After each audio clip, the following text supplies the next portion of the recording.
Hello everyone, how are you all. आज हम लोग पढ़ेंगे ग्लिम्पसेस ऑफ इंडिया का जो थर्ड पार्ट है, टी फ्रॉम आसाम। आपको मालूम है भारत में जो असम राज्य है, असम का नाम कुछ लोग उसे असोम भी कहते हैं, फिलहाल हम उसे असम कह रहे हैं। तो असम में जो भारत के बड़े बड़े चाय बागान हैं वो असम राज्य में ही स्थित हैं। इस स्टोरी को लिखा है अरूप कुमार दत्ता ने। Arup Kumar Dutta was born in 1946 at Jorhat in Assam. Assam में जोरहट नामक एक स्थान है, वहां पे अरूप कुमार दत्ता का जन्म हुआ था। ही वॉज एजुकेटेड एट कैनसार एंड एट दिल्ली यूनिवर्सिटी।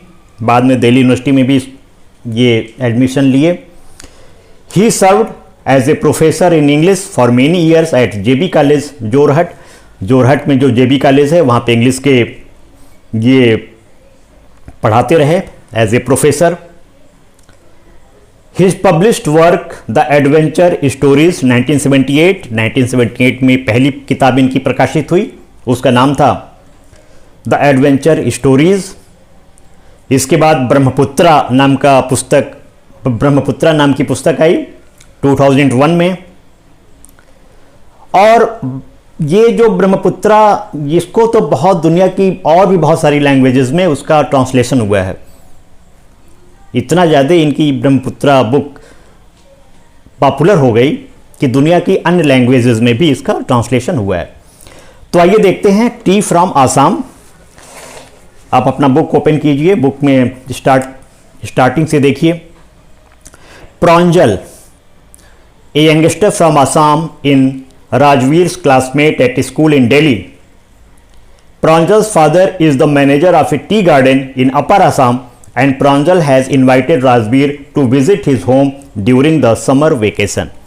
तो इसमें बताया गया है कि प्रांजल जो एक यंगस्टर है, लड़का है, असम का है, वो राजवीर का क्लासमेट है, फ्रेंड है, क्योंकि प्रांजल भी दिल्ली में पढ़ता है और राजवीर उसका फ्रेंड हो गया है दिल्ली में अपने स्कूल में।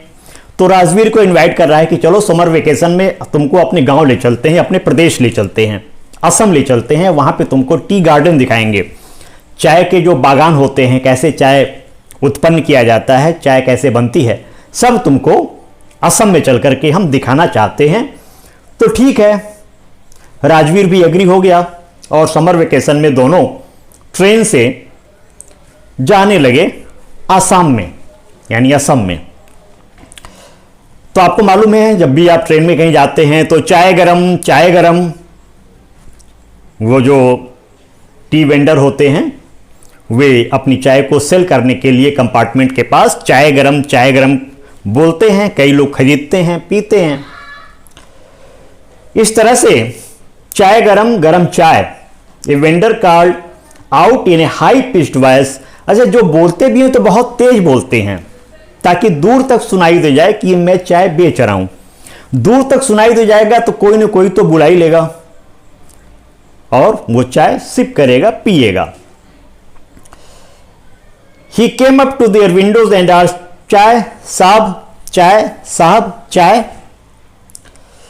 Give us 2 cups, Pranjal said. Pranjal का ठीक है, 2 कप मुझे चाय दे दो, एक प्रांजल पी लेगा, एक राजवीर पी लेगा।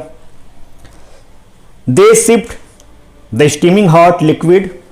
तो चाय मालूम ही है गर्म होती है, भाप निकलती है। दोनों सिप किए, चाय पिए। और इसमें चूंकि प्रांजल असम का है तो जो असम का कल्चर है वो प्रांजल जानता है और राजवीर उसका दिल्ली का दोस्त है, उसका क्लासमेट है, सहपाठी है। प्रांजल के पिता ऊपरी आसाम के एक चाय बागान में मैनेजर हैं।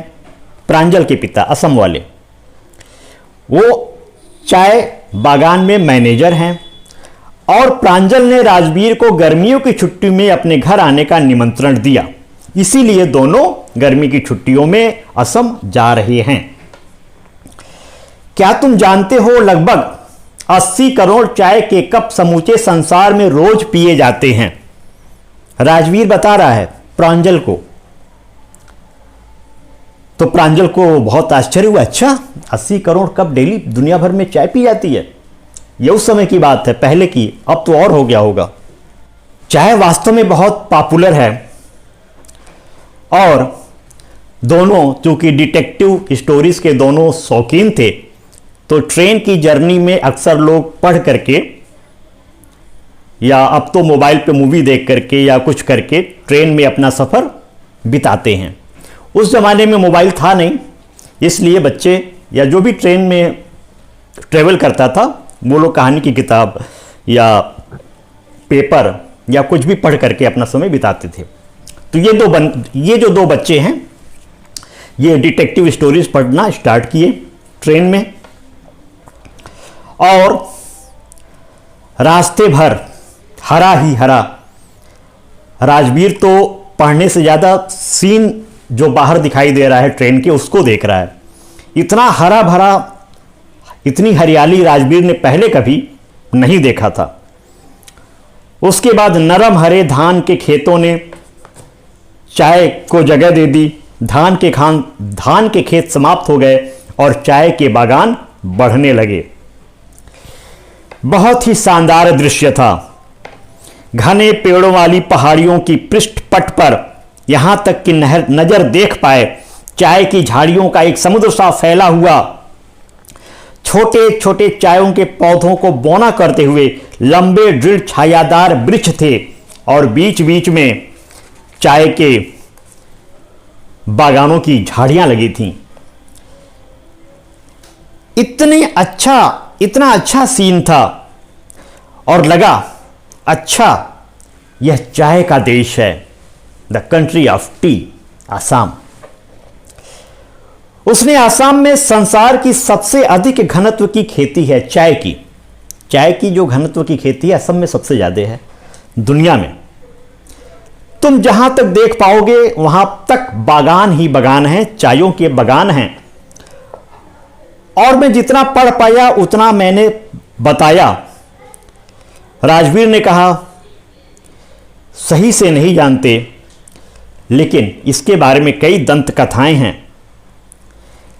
एक दंत कथा चायों के बारे में यह है कि चीन के महाराजा की जो पानी पीने में से पहले हमेशा उबालता था। जो चीन का राजा था जब भी पानी पीता था तो उसके पहले उबाल लेता था।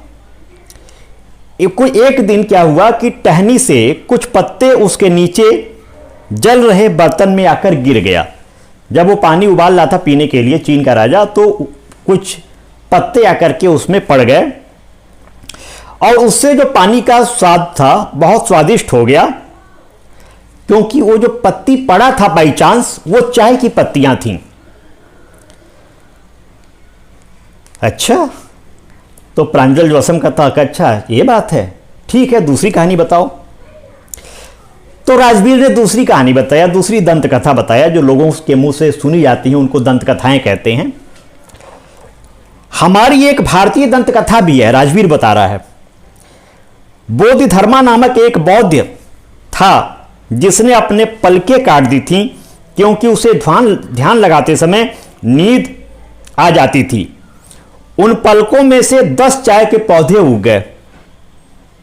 उन पलक से